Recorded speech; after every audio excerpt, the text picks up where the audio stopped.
พิจิตรจำนงจ้าแก่วัดสันขยอมอำเภอสันทรายเผยแพร่เป็นโบสถ์ไม้สักงามแท้และดูเป็นทรงล้านนาธรรมะสู่ใจให้ท่านได้ห่างโรคภัยพบสุขสดชื่นรักษาหลักศีลหลักธรรมมีพลังกิ่งกล้าเชิญฟังเถิดนะธรรมะธรรมาสู่ใจ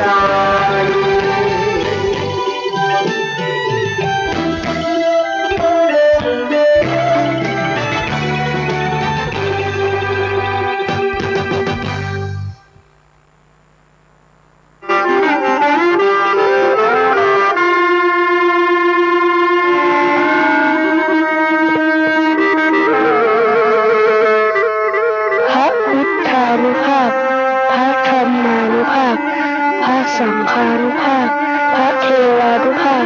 พระนาคานุภาพแห่งบรมครูครูบาอาจารย์ปู่ฤาษี108ครูแม่ชีพจราพรวิศีวรพัฒน์นางสาวสุธาลีวิศีปัตย์นางสาวยาณทัศน์วิศีปัตย์พร้อมครอบครัววิศีวรพัฒน์ครอบครัววิศีปัตย์ขอเชิญร่วมเป็นเจ้าภาพหล่อปั้นบรรจุหัวใจนามว่าพระพุทธสัตถิพจนาภรณ์พระเจ้าทันใจวันอาทิตย์ที่7 พฤษภาคม 2566 ตรงกับแรม3 ค่ำ เดือน 8 เริ่มพิธีเวลา 9 นาฬิกา 9 นาที เริ่มสร้างบุญได้ตั้งแต่วันนี้เป็นต้นไปติดต่อพระครูสถิตทุกดาธรเจ้าอาวาสวัดสังขยอมโทร 0806849835 พระครูประกิตติพงศ์กิตติโสมโนด็อกเตอร์ผู้ช่วยเจ้าอาวาสวัดสังขยอมโทร 0962629694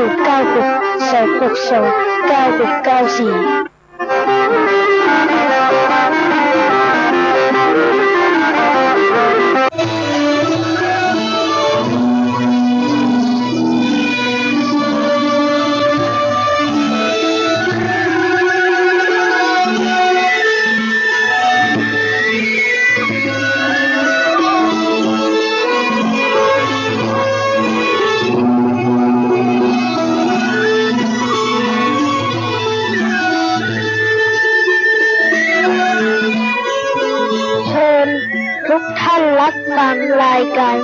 ธรรมะสู่ใจกับพระอาจารย์แก่นวัดสังขยอมได้ณบัดนี้ครับ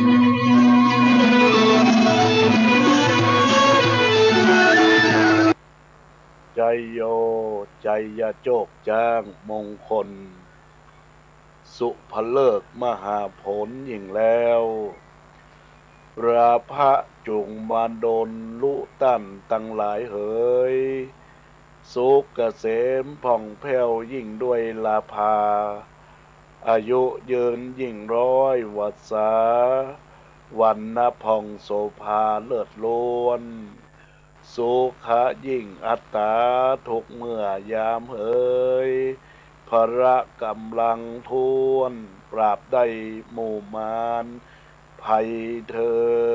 นย่อมือสาครูบาอาจารย์ไทยผู้ฟังเหนือใต้ตีได้ใจหมายธรรมะสู่ใจนี้วจีพระภายบ่ายโมงเนิ่นนายยิ่งใจใหญ่น้อยเพื่อสันติภาพนาประชาเป่งป้อยเสิร์ฟฮีดสารหอยเอาไว้ขึ้น104.50ยกมานั่นไซวัดฝ่ายหินได้มีมาพระครูประหลัดนี้กิตติพงษ์หนาพระอาจารย์แก่นนาขอจ่าเล่าอ้าง วัดสันขยอมเรืองรองสว่างศรัทธานำต่างสืบใจ เจิญฮับฟังนาจักจาระไว้ ผู้ฟังเหนือใต้นำมา ฟังธรรมะนี้ตุพี่อุจาขอเจิญศรัทธาฮับฟังกันได้ฮับฟังกันได้ กราบนมัสการถวายความเคารพหลวงพ่อพระครูสมุวิชวัตรวรกิจโจท่านเจ้าวาดวัดไฟหินท่านผู้อำนวยการขึ้น วิทยุเพื่อพระพุทธศาสนาและจริยและวัฒนธรรม FM 104.50 วัดไฟหิน ท่านอาจารย์พระครูสถิตธุราธรท่านเจ้าวาดวัดสันขยอม วิหารอุโบสถไม้สักทองทรงล้านนา พระสงฆ์พระมหาเถรานุเถระครูบาอาจารย์เจ้าจุตนจุองค์จุรูปเจริญพรเจริญธรรมธรรมะสวัสดีกับบรรดาอุบาสกอุบาสิกาทายกทายิกาศรัทธานาบุญตั้งหลายทุกท่านทุกคน ในวาระโอกาสบัดนี้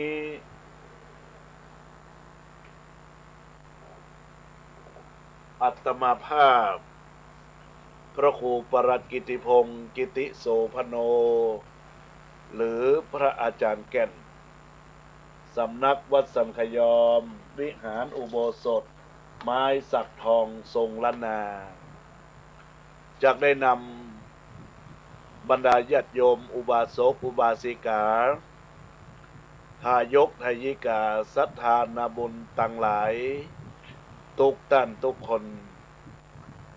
เข้าสู่รายการธรรมะสู่ใจยามบ่าย เพื่อสันติภาพ เพื่อบรรดาญาติโยมจะได้เป็นแนวคิดแนวทาง ในการดำรงชีวิตประสิทธิพรปฏิพรอำนวยผลเพื่อบรรดาญาติโยมสาธุชนพุทธบริษัททั้งหลายทุกท่านทุกคนที่ได้มารับฟังรายการอยู่ในขณะนี้ได้ได้จ๋าได้ปะได้ทักได้ทายกับบรรดาญาติโยมอุบาสกอุบาสิกาเป็นธรรมบรรณาการผ่านขึ้นวิทยุ FM 104.50 เมกะเฮิรตซ์ข้างเฟซบุ๊กไลฟ์ในส่วนของการไลฟ์สดที่ KITTIPONG KITTISOPANO กิตติโสพโน ญาติโยมก็สามารถฟังย้อนหลังใน YouTube ที่ทางเจ้าของ Facebook ธรรมะล้านนาธรรมะภาคเหนือได้ทำการทำลง YouTube ในรายการธรรมะสู่ใจในแต่ละช่วงเวลาญาติโยมอุบาสกอุบาสิกาท่านทั้งหลายวันนี้ก็ถือว่าบรรดาญาติโยมสาธุชนพุทธบริษัททั้งหลายอยู่บ้านก็ดีอยู่การทำงานก็ดีก็คงได้ทำการทำงานโดยใช้สติใช้ปัญญาในการเสาะแสวงหาการงานที่บรรลุผล คือเกิดคุณงามความดี แล้ววันนี้อาตมาภาพในช่วงบ่าย ก็จะขอหยิบยกเรื่องของความเป็นผู้ดี เป็นการแก้คัดคนเราทุกคนบอกว่าไข มีความต้องการเหมือนกันหมดคือความเป็นคนดี และมีความสุข ความสุขเป็นยอดปรารถนาของคนเราทุกคน แต่การที่ความสุขจะเกิดแก่คนเราได้นั้น ก็เพราะว่าเราได้ใช้ชีวิตอย่างถูกต้อง คือการวางรากฐานของชีวิต ไว้อยู่บนฐานะแห่งความดี บางทีบางครั้ง คนเราอาจจะนึกและเข้าใจเอาว่า คนที่มีฐานะดีๆ มีทรัพย์สมบัติ มากๆก็ถือว่าเป็นคนดี คนที่มียศถาบรรดาศักดิ์สูงๆ เป็นเจ้าเป็นนายเป็นเจ้าคนนายคน มียศเป็นนายร้อยเป็นนายพันเป็นนายพล เป็นคนดี ถ้ายังมีความคิด ความเข้าใจอย่างนี้ก็ยังบ่ถูกต้องนักญาติโยม เพราะคนเราที่มีทรัพย์สมบัติมาก อาจจะใช้เงินใช้ทองทรัพย์สมบัตินั้นไปในทางที่ผิด อาจจะนำไปลงทุน ค้าขายในสิ่งที่ผิดกฎหมายทำงานเพื่อมนุษย์ด้วยกัน อาจจะทำตัวเป็นเจ้าพ่อเจ้าแม่ด้วย คือเงินเป็นอำนาจ มีอิทธิพลในการวงสังคมนั้นๆ คนที่มีความรู้ อาจจะใช้ความรู้ไปในทางผิด คิดนอกลู่คิดนอกทาง หาวิธีการผิดแผกความถูกต้อง โดยอาศัยกลไก โดยอาศัยกลเม็ด และความแพรวๆของเล่ห์เหลี่ยมที่ตนได้ศึกษาได้ เรียนมานั่นมาทำลายซึ่งกันและกัน ทำผิดคือเป็นถูก ทำถูกก็คือเป็นผิด ก็อาจเป็นไปได้ คนที่มีความศักดิ์สูงยศถาบรรดาศักดิ์สูงญาติโยมทั้งหลาย อาจจะใช้ความมียศของตนเองข่มขู่ข่มเหงผู้อื่น เอาอำนาจของตนบังคับบัญชาคนอื่นคือตกอยู่ในอำนาจที่บ่เป็นธรรม ก็ได้จึงเป็นสิ่งที่บ่แน่นอนสำหรับความเป็นผู้ดีที่อยู่ในลักษณะเช่นนี้ ถ้าจะมีความถามญาติโยมเข้ามาว่าอะอย่างเล่าที่ทำให้คนเป็นผู้ดีโดยแท้จริง ยศถาบรรดาศักดิ์ทรัพย์สมบัติความมั่งมี ชาติตระกูลหรือที่ทำให้คนเป็นคนดี ก็ขอตอบว่ายังบ่ถูก100%ถ้าบ่ใจแล้วอะอย่างเล่าก็ขอตอบโดยสัพพันธ์ว่า ความมีคุณธรรมและคุณธรรมความดีที่บุคคลนั้นๆพึงประพฤติปฏิบัติเท่านั้นทำให้คนเป็นผู้ดี นอกจากนี้บ่มีอันอย่างเลยที่จะทำให้คนเป็นผู้ดี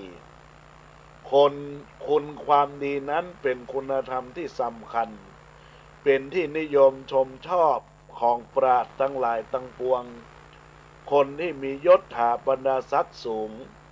ยังต้องเคารพอ่อนน้อมต่อผู้มีคุณ ความดีโดยเหตุนี้ผู้ที่มีคุณธรรม มีคุณความดี จึงเป็นบุคคลสำคัญที่เรามีความเพียรพยายาม มีความนิยมนับถือกันโดยทั่วไป ผู้ดีนั้นในทางพุทธศาสนาได้กล่าวไว้ว่า จะต้องมีคุณธรรมประจำตัวคือต้องไม่ข่มเหงคะแนนร้ายรังแกผู้ต่ำกว่า จะโดยฐานะหรือวิชาความรู้หรือโดย ยศศักดิ์บ่เห่อเหิมทะนงตัวถือตัวบ่ดูหมิ่นบ่ดูแคลนผู้อื่น มีความเคารพนับถือกันตามสภาวะและฐานะ เป็นคนที่กล้าหาญสง่าผ่าเผย เป็นคนสุภาพเรียบร้อยอดกัน ต่ออารมณ์ที่บดีต่างๆที่มาคุกคาม มีความเอื้อเฟื้อเผื่อแผ่โอบอ้อมอารี รักษาความสัตย์มีความซื่อสัตย์ซื่อตรง ต่อตนเอง และผู้อื่นซึ่งตรงต่อหน้าที่การงานมีความสุจริตประพฤติดี ปฏิบัติทั้งในหนกายวาจาและใจรักษาชื่อเสียงเกียรติยศของตนเองที่มีอยู่เป็นไปในทางที่ดีอย่างเป็นต้น ผู้ใดประกอบด้วยคุณสมบัติดังที่ได้กล่าวมานี้ ผู้นั้นก็ชื่อว่าเป็นผู้ดีโดยแท้จริง และผู้ดีนี้ย่อมเป็นที่นิยมนับถือของชนทั่วไป นับถือของคนชนทั่วไป ญาติโยมสาธุชนพุทธบริษัทต่างหลายทุกท่านทุกคน คนจะดีมิใช่ดีด้วยมีทรัพย์ มิใช่นับพงพันและสรรษา คนจะดีดีด้วยการงานนานา ดีอีกวิชามีศีลธรรมนำให้ดี อันคนสวยรวยทรัพย์หานับได้ หากแม้นไร้มาตรญาติอันงามสี ชาติตระกูลมีศีลธรรมนำให้ดี วิชามีหากขาดธรรมก็บรรลัย บรรดาญาติโยมอุบาสกอุบาสิกาทุกคนทุกท่านที่ในน้อมรับฟังอยู่ในขณะนี้นั้น ก็คงจะคิดตามอาตมาไปตัวยว่าในส่วนของการเป็นคนงามความดี การเป็นคนดีนั้นญาติโยมเราท่านทั้งหลายก็ใจว่าเป็นคนดีอันมีทรัพย์สิ่งสริงคารแล้วการเป็นคนดีนั้นบ่ใจนับพงพันวงศาวงตระกูล แล้วก็การเป็นคนดีนั้นก็ต้องมีลักษณะของผู้วาจาที่ดีต่างๆแล้วก็อีกอย่างหนึ่งในส่วนของวิชาที่เขาจะเกิดศีลธรรมนำคดีนั้นก็คืออันคนสวยรวยทรัพย์หานับได้ คนมันสวยคนมันงามรวยทรัพย์มันก็มีนักญาติโยมแต่แล้วหากไร้มารยาทไร้สกุลลุนชาติอันงดงามเป็นสักเป็นสี่เป็นชาติตระกูลมีศีลธรรมก็นำเพื่อดีแต่ว่าวิชามีหากขาดธรรมก็บรรลัยนะญาติโยมมีวิชาแต่มันมีคุณธรรมนะญาติโยมมันก็คือขาดความเป็นคนดีญาติโยมสาธุชนพุทธบริษัททั้งหลายในความปรารถนาดีของผู้ดำเนินรายการธรรมะก็ขอให้ทุกท่านมีธรรมประจำใจมีธรรมประจำจิตดำเนินชีวิตอย่างรู้เท่ารู้ทันทุกท่านทุกคนสิ่งที่ควรเว้นคือความชั่วสิ่งที่ควรกลัวคือความผิดพลาดสิ่งที่เป็นอุบาทคือความขัดแย้งสิ่งที่ร้ายแรงคือความเมาเพศหมดราคาเมาสุราก็หมดความสำคัญเมาการพนันก็หมดตัวเมาเพื่อนชั่วหมดดีญาติโยมสาธุชนพุทธบริษัททั้งหลายทุกท่านทุกคนความเป็นคนดีของคนเหล่านั้นจะต้องเว้นจากความชั่วเว้นจากความกลัวบาป จะได้บ่ผิดพลาดเว้นจากความอุบาทกังวลอนตรายบ่ได้ให้มีการขัดแย้งซึ่งกันและกันแล้วก็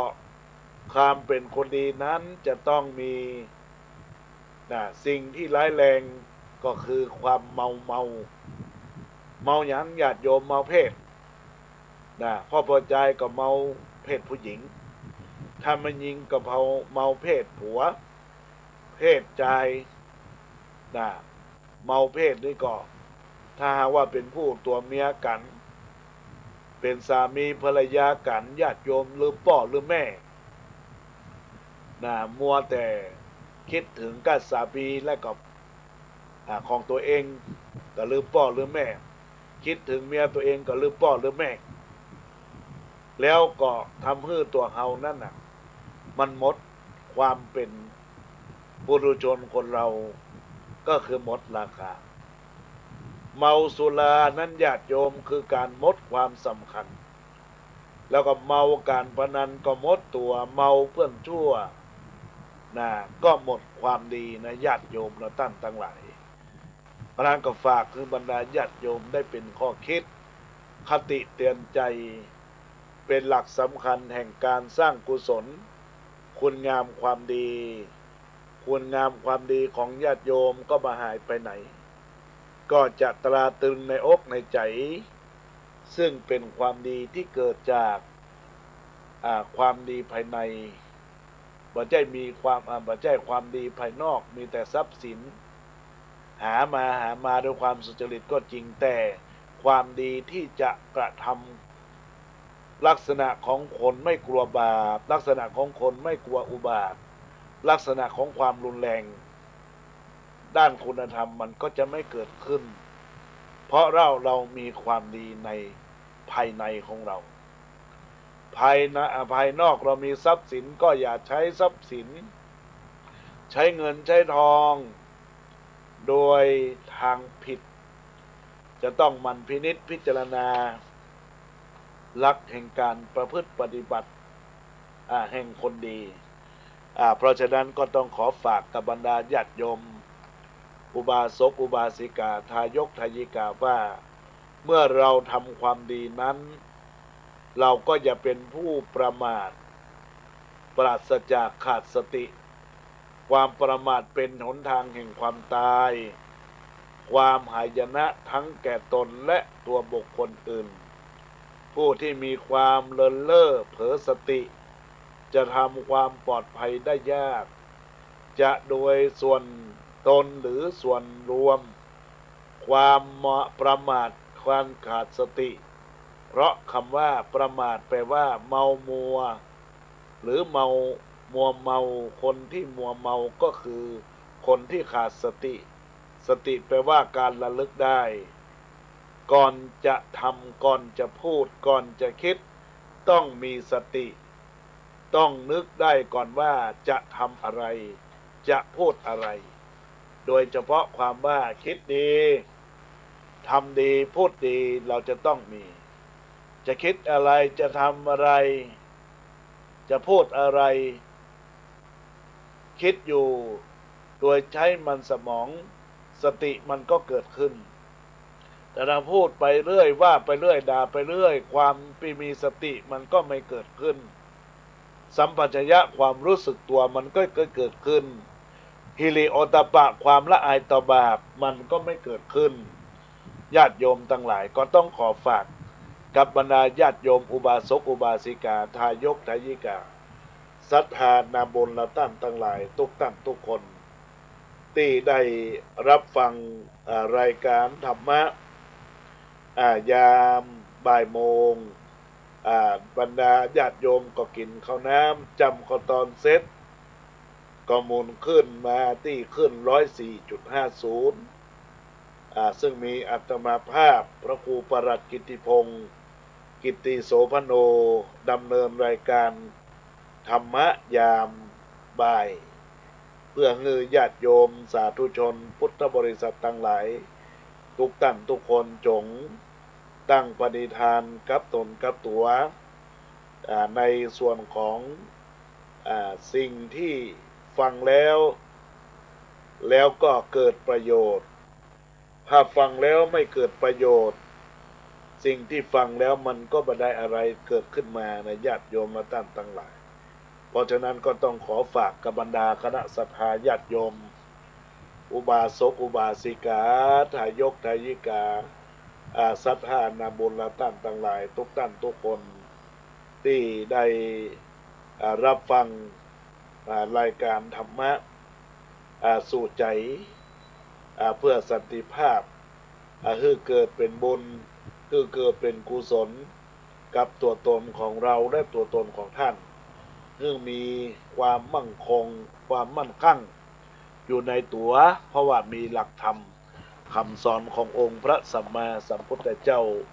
เป็นหลักแนวทางในการดำเนินชีวิตประสิทธิพรปฏิพรความดีความงามที่เกิดขึ้นแล้วแต่ตนตัวของเราท่านทั้งหลายญาติโยมทั้งหลายอย่างเปิ้นว่ากินอันหยังที่จะกินตลอดเวลากินที่ได้บุญก็กินเจกินที่แล้วเซกินเหล้ากินแล้วเมากินเบียร์กินแล้วนอนเหี้ยกินสุนกันกินเป็นบาปเป็นกรรมกินต้อยโต๊ะกินที่ผิวขาวโจโลโจโฟแท้กินนอกกินในกินเพื่อสุขภาพอนามัยก็กินน้ำกินลำก็กินข้าวกินกับเหล้ากินกับแก้มกินโดนแจ้งกินงบประมาณกินที่ควรระวังกินลักกินซ่อนกินบ่ได้ดิ้นกินรอบวงกินที่งงกินสองต่อได้อย่างไรกินใสกินในที่แจ้งกินแปลงกินในห้างกินห้างกินเป็นเตื้อกินบ่เหลือกินแบ่งกินรวบรัฐบาล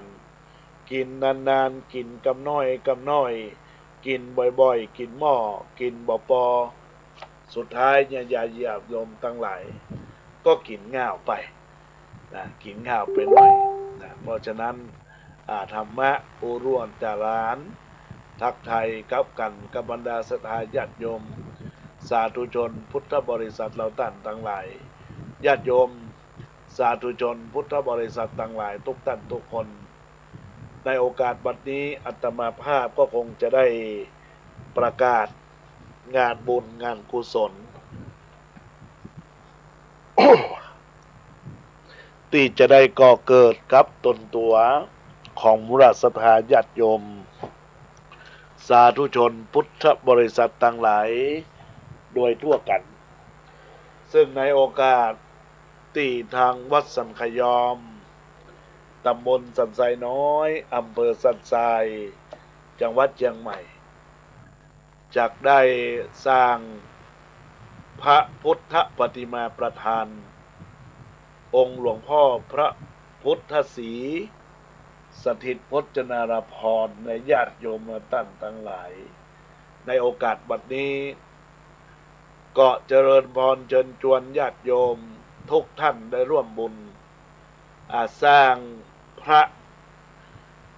ก้อนดินกีก้อนละ100 บาทปูนแก่ละ200ส่วนเกศาที่บนหัวพระเจ้านั้นญาติโยมก็เกศาอันละ99 บาทนะญาติโยมเพราะฉะนั้นญาติโยมท่านทั้งหลายอยากจะร่วมบุญร่วมกุศลหรืออยากจะมาร่วมพิธีก็เจริญพรญาติโยมอุบาสกอุบาสิกามาตั้งแต่เจ้าเวลา8 โมงโดยประมาณในเวลาที่เราจะได้ประกอบพิธีปั้นพระนั้นมีพิธีการมีขั้นตอนมีวิธีการที่จะก่อให้เกิดความเป็นนิมิตหมายแห่งมงคลเพราะฉะนั้นแล้วญาติโยมสาธุชนอยากจะร่วมบุญกับการจัดสร้างองค์พระหลวงพ่อเจ้าตันใจนามว่าพระศรีศีลพระศรีพระพุทธศรีสถิตพจนาพรก็เจริญพรญาติโยมอุบาสกอุบาสิกา ทายกทายิกาได้ร่วมบุญที่อาตมาภาพได้ประกาศว่ารับเป็นเจ้าภาพปูน200เป็นเจ้าภาพไม้ขนุน200เป็นเจ้าภาพก้อนดินกรีก็ก้อนละ100 บาทหรือว่า99 บาทนะญาติโยมฝากฝังกับบรรดาญาติโยมเพื่อการสร้างศาลาปฏิบัติธรรมศูนย์พัฒนาคุณธรรมประจำวัดสันขยอมที่ทางเจ้าวาดวัดสันขยอมพระครูสถิตตุราธรได้เป็นผู้ดำริสร้างพร้อมด้วยคณะกรรมการลำวักเด็กวัดกรรมการทุกท่านทุกคนคณะสัตยาทุกท่านทุกคนที่ได้มีส่วนร่วมที่จะได้ทำการปั้นพระเจ้าตันใจหลวงพ่อตันใจฮือเป็นนิมิตหมายแห่งมงคลต่อผู้ที่จะได้มากราบไหว้สักการะบูชาชื่นชมยินดีกับผู้ที่ร่วมสร้างพระพุทธปฏิมากรพระพุทธศรีสถิตพจนาภรณ์หลวงพ่อทันใจ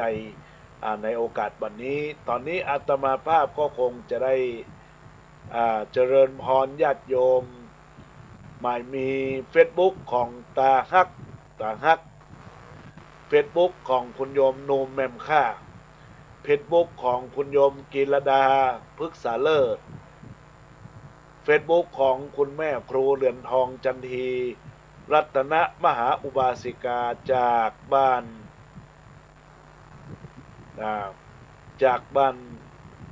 ต่อเมืองลัง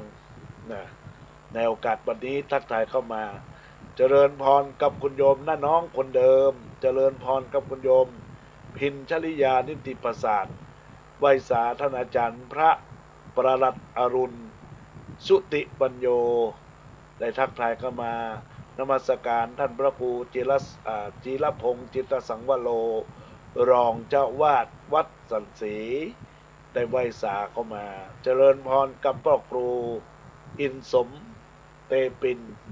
เจริญพรกับคุณโยมน้าน้องคนเดิม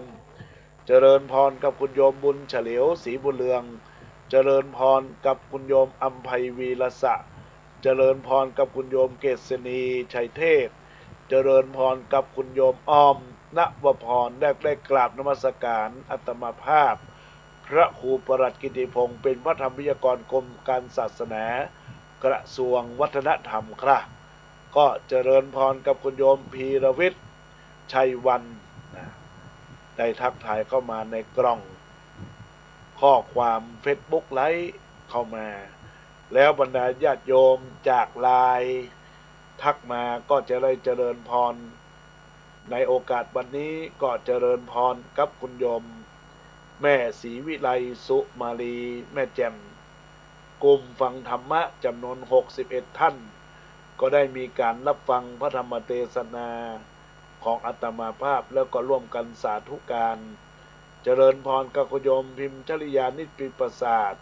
เจริญพรแม่ครูเหรียญทองจันทีได้เข้ามาว่าไหว้สาเจ้ารอรับฟังอยู่เจ้าสาธุการอนุโมทนาขอบคุณเจริญพรกับคุณโยมน้าน้องคนเดิมได้ทักทายเข้ามาเจริญพรกับคุณโยมแม่ครูเป็นจิตอุปพันธ์เจริญพรกับคุณโยมทุกคนทุกท่านที่กดไลค์กดแชร์เข้ามาในโอกาสนี้ก็ขอเจริญพรกับทุกคนทุกท่านที่ได้รับฟังรายการธรรมะยามบ่าย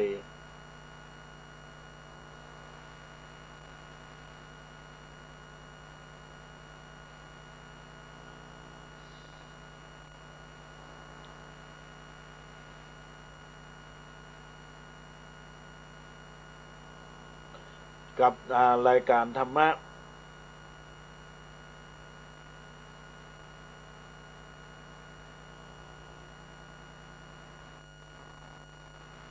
ในโอกาสบัดนี้ก็ขอเจริญพร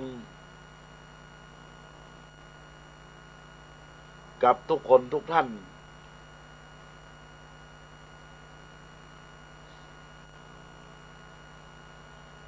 ในโอกาส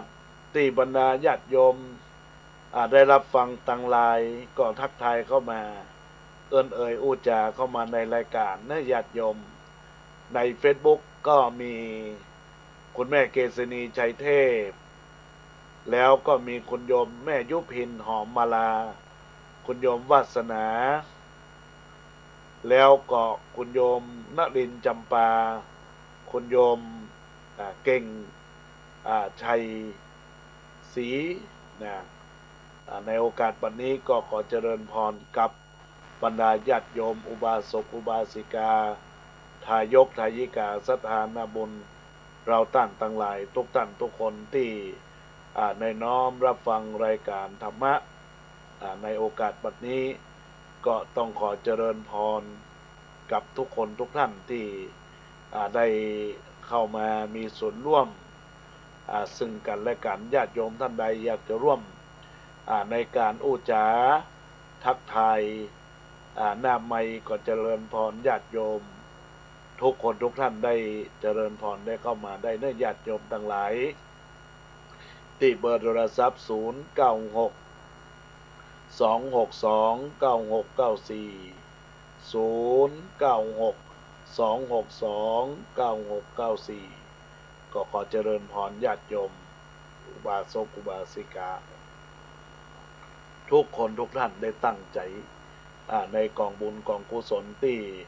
บรรดาคณะสัตยาญาติโยมได้มีความตั้งอกตั้งใจรับฟังในโอกาสนี้ก็ขอเจริญพรทุกคนทุกท่านที่บรรดาสัตยาญาติโยมได้รับฟังรายการธรรมะสบายสบายสไตล์ช่วงหน้าร้อนญาติโยมต่างหลายตอนนี้ก็มีญาติโยมทักเข้ามาก็เจริญพรที่คุณโยมยุพินหอมมาลาเจริญพรกับแม่ชีพจนาพรวิศรีวรพัฒน์ได้ทักทายเข้ามาสาธุเข้ามาในกล่องข้อความที่อาตมาภาพได้ไลฟ์เฟซบุ๊กไลฟ์ในโอกาสนี้ญาติโยมทั้งหลายพิธีการในการปั้นพระเจ้าตันใจนั้นจะเริ่มเวลาประมาณก่อน9 โมงญาติโยมเพราะพิธีการนั้นมีความละเอียดอ่อนเกี่ยวข้องกับการที่เราจะนำพาสิ่งที่มีความสมบูรณ์เข้าสู่ในที่ตั้งแห่งความสมบูรณ์เราจะต้องตั้งหลายก็ต้องพยายามใจเวลาฮือกับตัวเองมีเวลาว่างศรัทธาก็มารับฟังกันได้ในโอกาสนี้ในโอกาสที่บรรดาญาติโยมสาธุชนพุทธบริษัททั้งหลายในการรับฟัง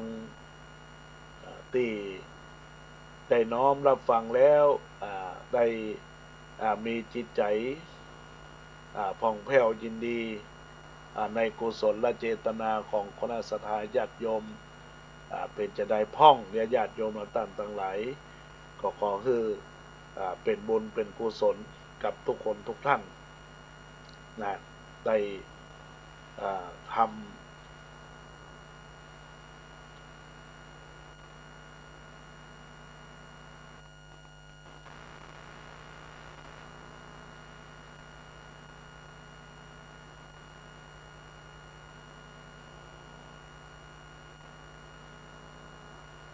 ก็เราทั้งหลายที่ได้รับฟังในช่วงตอนบ่ายในโอกาสนี้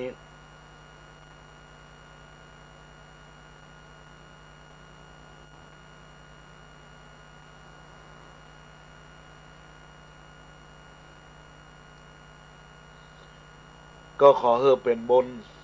เป็นกุศล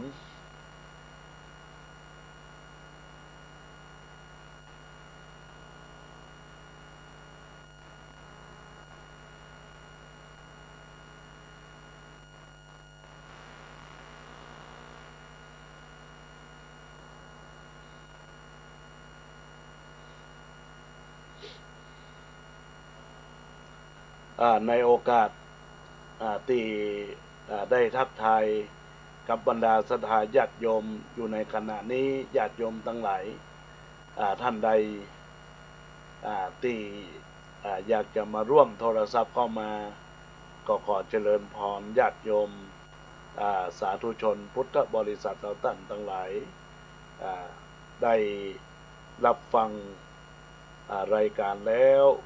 มีจะได้พ่องญาติโยมสาธุชนก็ทักทายเข้ามาในเบอร์โทรศัพท์ทักทายกันได้ทักทายกันไปก็จะเกิดความสุขความศรัทธายินดีกับทุกคนทุกท่านในญาติโยมเราท่านทั้งหลายก็ขอเจริญพรกับทุกคนทุกท่าน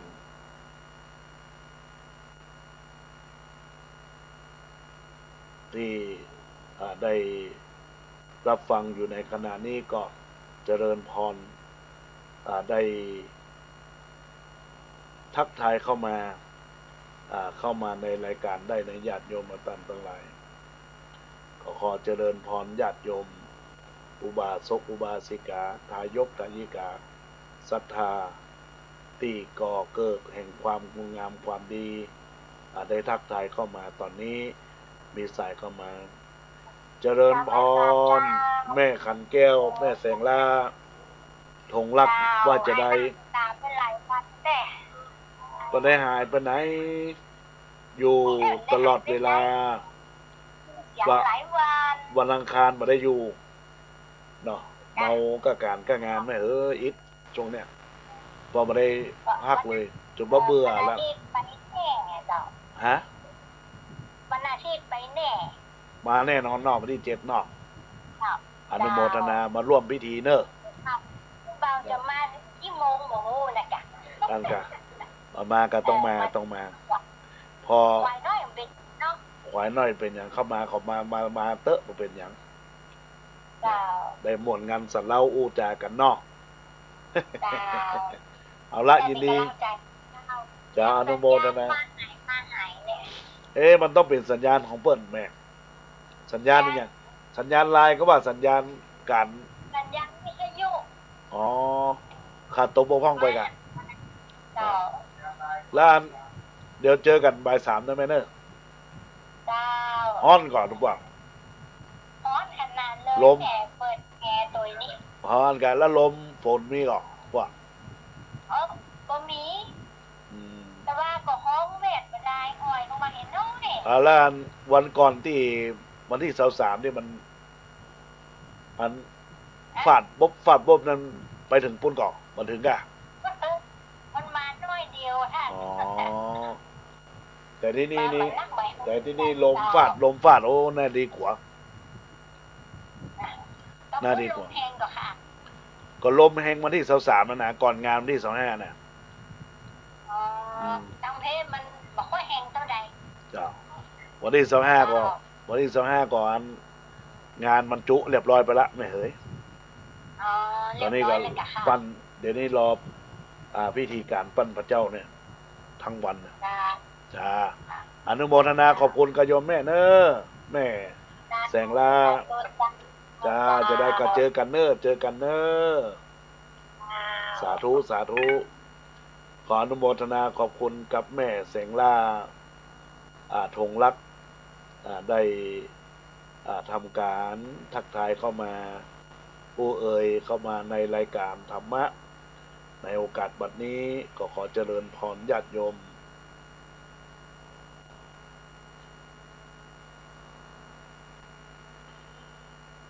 ที่บรรดาญาติโยมสาธุชน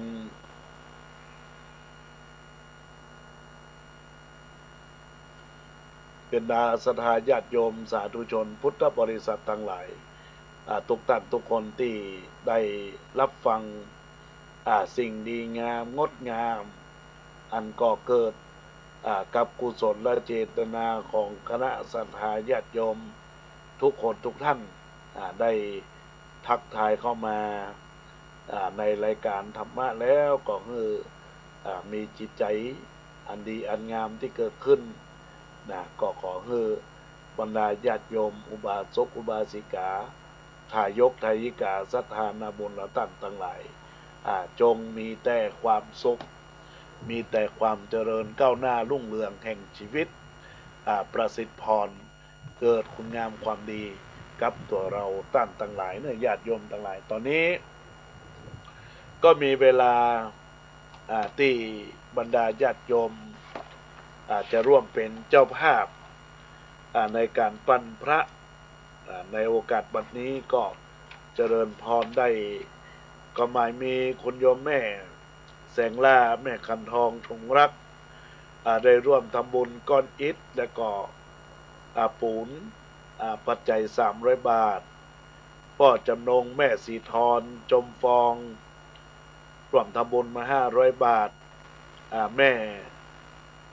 พัดจันตธรรมร่วมทำบุญมา600 บาทด้วยญาติโยมทั้งหลายแล้วก็ยังมีแม่แสงล่า200 บาทแม่ประภัยบ้านประภัยสุบรรณจากบ้านประภัย500 บาทแม่พิมพันธ์คลินิกหมอวงร่วมทำบุญมา 2,000 บาทเด็กหญิงพัทรวะทะพงสุวรรณ200 บาทพ่อนานเอสมเตปิน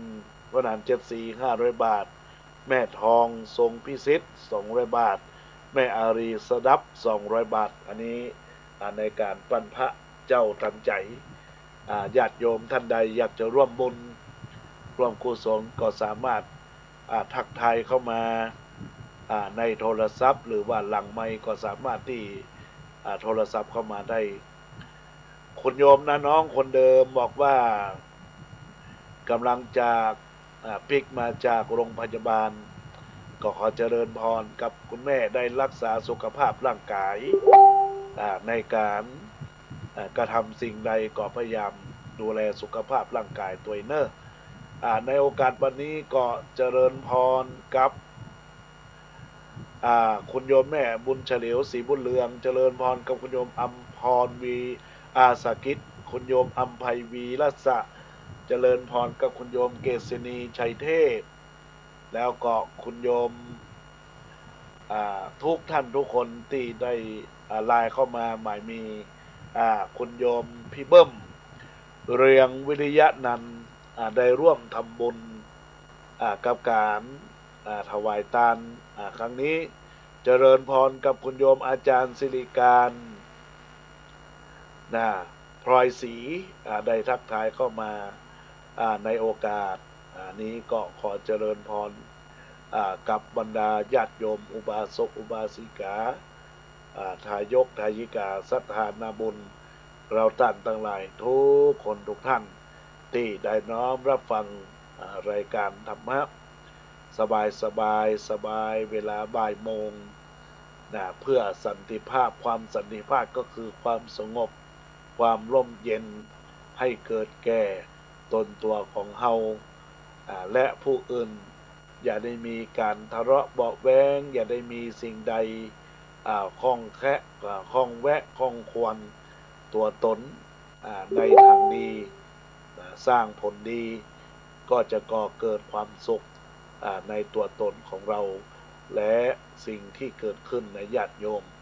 สาธุชนพุทธบริษัทเราต่างทั้งหลายในโอกาสบัดนี้ก็ญาติโยมสาธุชนที่ได้ทำการกดไลค์กดแชร์เข้ามาก็เป็นแชร์ที่สร้างสรรค์กุศลคุณงามความดีรักษาชีวิตคือมีแต่ความสุขความเจริญก้าวหน้ารุ่งเรืองแห่งชีวิตก้าวหน้าก้าวต่อไปก้าวยังมีความหวังก้าวเพื่อให้เกิดความปิติยินดีก้าวเพื่อความสุขของเราให้เกิดผลก็คือการผลสำเร็จทำสิ่งใดก็สมความปรารถนาจงทุกประการในญาติโยมและท่านทั้งหลายเพราะฉะนั้นแล้วบรรดาญาติโยม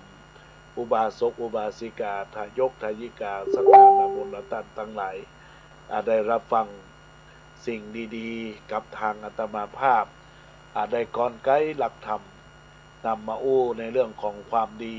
ก็พยายามสร้างกุศลความดีตอนนี้อนุโมทนาเจริญพรกับแม่เกียงคำ รุ่งไพโรจน์เนื้อญาติโยมได้ทักทายเข้ามานมัสการถวายความเคารพกับท่านพระสมุกิจนิธิทัศน์กิตติโสมณเมธีเจ้าวัดวัดสะปุกน้อยบอกว่าวัดสะปุกน้อยเสร็จงานแล้วครับ มานอนพักเหนื่อยเปิดฟังนิดครับอนุโมทนาขอบคุณกับท่านเจ้าตัวเนอร์วันนี้เปิ้นสร้างบารมีพระมหาเศรษฐีพระสมเด็จจักรพรรดิเนาะล้านนาบรรจุหันใจพระเจ้าเนาะก็อนุโมทนากับคนท่านเจ้าตัวเพื่อจะมีพิธีสมโภชในวันที่26-27 พฤษภาคมก็จะได้ไปร่วมบุญร่วมกุศลกับท่านเจ้าตัวในโอกาสนี้ก็เป็นผู้ที่จัดรายการธรรมะในขึ้น 104.50 มีเฟซบุ๊กว่าอิเมนาพุทธตังโสอิโสตังพุทธอิปิติปินี่ให้จะเป็นคาถามหานิยมเมื่อมีความปิติยินดีก็เจริญพรกับคุณโยมจันจรัสแจ่มกระจ่างเจริญพรกับคุณโยมอินสมตะปินได้ทักทายเข้ามาในโอกาสนี้ก็ขอเจริญพรกับทุกคนทุกท่านที่ได้รับฟังรายการธรรมะยามบ่ายในโอกาสนี้อาตมาภาพก็คงจะได้จากรายการไปก่อนก็คงจะมีญาติโยมจะได้ติดตามรับฟังในภาค3 โมงบ่าย 3 โมงพบปะกันในญาติโยมในขึ้น 96.0 ขึ้นพระพุทธศาสนาและจริยธรรม FM 96 วัดพระบรมธาตุเจ้าโดยสุเทพส่วนขึ้นนี้เป็นขึ้นของวัดไฟหินเป็นขึ้นแห่งเพื่อการศึกษาพระพุทธศาสนาและวัฒนธรรมญาติโยมและท่านทั้งหลายก็เป็นบุญกุศลตอนนี้เจริญพรกับคุณโยมแม่จันจรัสแจ่มกระจ่างคุณโยมร่วมทำบุญปั้นพระเจ้าตันใจพระศรีสถิตพจนาพร200 บาทเอาบุญนี้ฝากไปถึงป้อเฮียนลำปาอายุ90 ปีคืออายุยืนยาวนานอยู่กับลูกกับหลานจะได้มีโรคภัยไข้เจ็บอนุโมทนาขอบคุณครับคุณจันจรัสแจ่มกระจ่างณโอกาสนี้สิ่งใดที่อาตมาภาพได้ได้จ้าพบปะกันแล้วก็ขอให้มีความสุขกายมีความสบายใจปรารถนาสิ่งใดก็จะได้มีสิ่งใดขัดข้องก็อนุโมทนาขอบคุณสาธุการยินดีกับทุกคนทุกท่านที่ได้น้อมรับฟังรายการหากว่าได้ได้จ๋าพบปะกับบรรดาศรัทธาญาติโยมอันใดก็ดีที่บอกเข้าหูบ่าม่วนจาหวานก็ขออภัยกับบรรดาศรัทธาญาติโยมสาธุชนพุทธบริษัททั้งหลายท่านทั้งหลายได้มีความเจริญมั่งเจริญมีเจริญสีเจริญชนพ้นจากโลกพ้นจากภัยไกลจากโทษคือลำงับกับหายไปในทีคากาละวันนี้ยามนี้นั้นจงจะมีอายุวันโน